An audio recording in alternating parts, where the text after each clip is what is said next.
Pernah nggak sih kalian ngerasa kalau bayam itu punya reputasi yang rasanya kayak pahlawan super di dunia sayuran?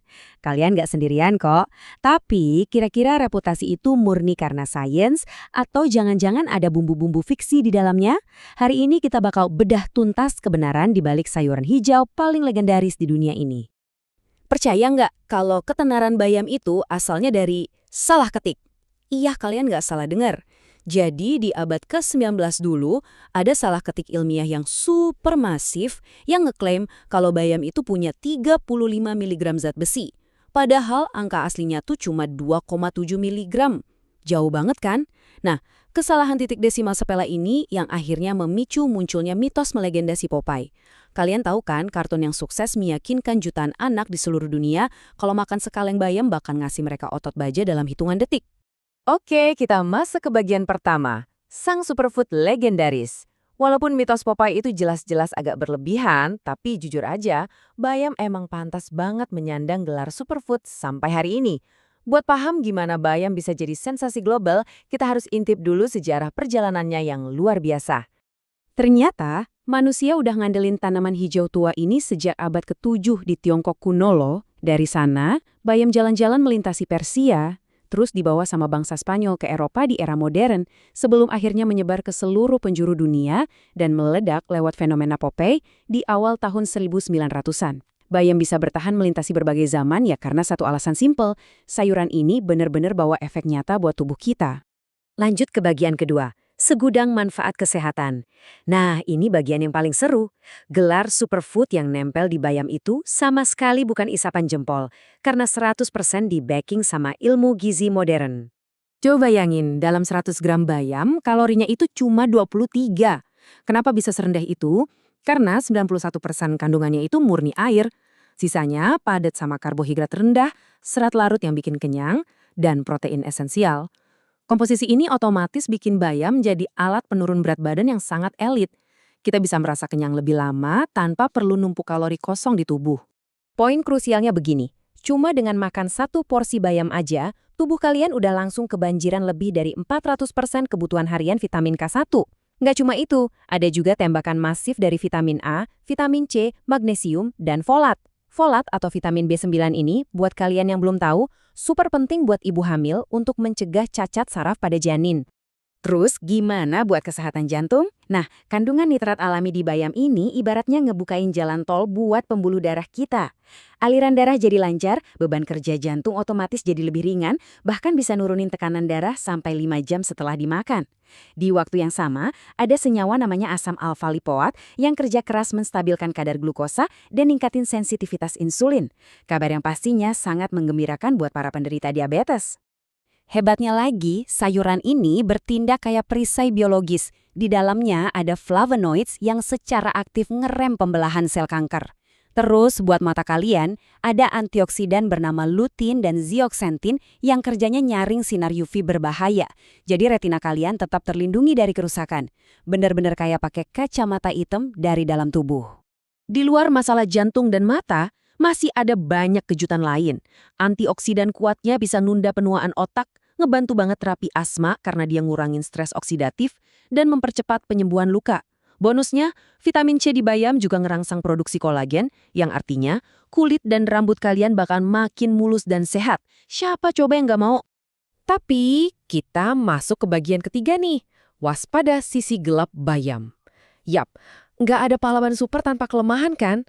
Dan bayam ternyata punya sisi gelap yang lumayan berbahaya kalau kita nggak hati-hati. Di sini kita harus kenalan sama yang namanya antinutrien. Ini tuh semacam senyawa licik di dalam tanaman yang diam-diam ngeblokir tubuh kita buat nyirap semua mineral baik yang baru aja kita bahas panjang lebar tadi. Dan tokoh antagonis utamanya di bayam ini namanya oksalat atau asam oksalat. Si oksalat ini senang banget ngiket kalsium di pencernaan kita. Masalahnya perpaduan dua zat ini tuh bisa mengkristal di ginjal dan boom, berubah jadi batu ginjal kalsium oksalat yang sakitnya luar biasa. Jadi buat kalian yang punya riwayat batu ginjal, ini harus banget diwaspadain. Sisi gelapnya nggak berhenti di situ. Kalau kalian punya masalah asam urat, purin yang ada di bayam bisa memicu lonjakan asam urat yang bikin sendi nyut-nyutan parah. Terus, buat yang lagi rutin minum obat pengencer darah kayak warfarin, dosis masif vitamin K dari bayam malah bisa ngebatalin efek omatnya secara fatal. Soalnya vitamin K kan fungsinya emang buat membekukan darah. Oh iya, bahkan nitrat yang tadi kita puji-puji buat jantung punya efek samping. Kalau bayi dikasih makan terlalu banyak bayam, nitrat ini bisa ngacoin saluran pencernaan mereka yang masih sensitif banget. Akibatnya bayi bisa kembung parah atau bahkan diare.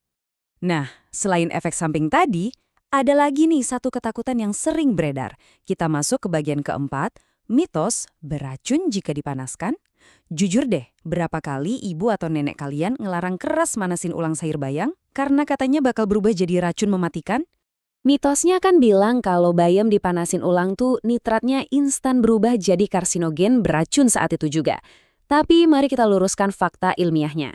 Emang benar pemanasan berulang bakal ngancurin sebagian besar vitamin dan bikin bayam lebih susah dicerna. Tapi dia nggak serta-merta berubah jadi racun instan kok. Kandungan nitratnya masih dalam batas toleransi tubuh kita. Meskipun gitu, para ahli medis punya satu aturan emas yang mutlak. Kalau warna bayam udah teroksidasi, berubah dari hijau seger jadi gelap atau agak kehitaman, buang aja detik itu juga. Itu tanda mutlak kalau sayurannya udah rusak dan sama sekali nggak layak masuk ke perut kita.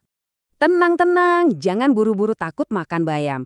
Kita masuk ke bagian kelima, cara aman mengkonsumsi bayam. Setelah tahu soal antinutrien dan mitos-mitosnya tadi, mari kita pelajari trik jitu buat ngekstrak semua kebaikan dari sayuran ini dengan super aman. Ini dia peretasan sains favorit saya. Aturan rebus 1 menit. Caranya gampang. Cemplungin bayam segar ke air yang udah mendidih banget, tunggu pas 1 menit, angkat, dan ini yang krusial, buang total air rebusannya. Metode presisi ini ampuh banget ngerontokin si oksalat jahat ke air tanpa bikin vitamin-vitamin penting di daunnya ikut hancur karena kepanasan. Selain direbus, ada lagi trik biologi yang cerdas banget soal kombinasi makanan. Kalau kalian nambahin perasan lemon ke bayam, vitamin C-nya bakal ngebuka kunci penyerapan zat besinya. Atau makan bayam bareng keju. Kalsium dari keju bakal ngikat sisa-sisa oksalat langsung di usus kalian, terus membuangnya lewat pencernaan, jadi oksalatnya nggak sempat mampir dan ngendap di ginjal. Cerdas banget kan? Jadi kesimpulannya, mending bayam itu dimakan mentah, dikukus, atau direbus 1 menit. Ya semuanya balik lagi ke prioritas tubuh kalian masing-masing. Kalau kalian pengen full dapat vitamin C dan folat, jadikan salad mentah. Tapi kalau kalian pengen nekan risiko batu ginjal sekecil mungkin, wajib direbus. Yang pasti jangan pernah direbus kelamaan, karena itu cuma bakal ngancurin semua nutrisinya. Pada akhirnya, rahasia kesehatan sejati itu ada di variasi. Jangan mentang-mentang bayam itu superfood, terus tiap hari kalian makan bayam doang. Rotasi sayuran hijau kalian tiap harinya buat mencegah penumpukan racun, oksalat, dan purin di dalam tubuh. Pokoknya, keseimbangan itu kunci. Nah, berbekal fakta soal mitos Popeye, jebakan oksalat yang tersembunyi, dan senjata rahasia metode rebus 1 menit tadi, kalian sekarang udah pegang kendali penuh nih atas si daun hijau legendaris ini. Setelah tahu semua rahasia ini, kira-kira kebiasaan baru apa nih yang bakal kalian terapin di dapur malam ini? Terima kasih udah ngikutin penelusuran kita kali ini, dan sampai jumpa di pembahasan seru berikutnya.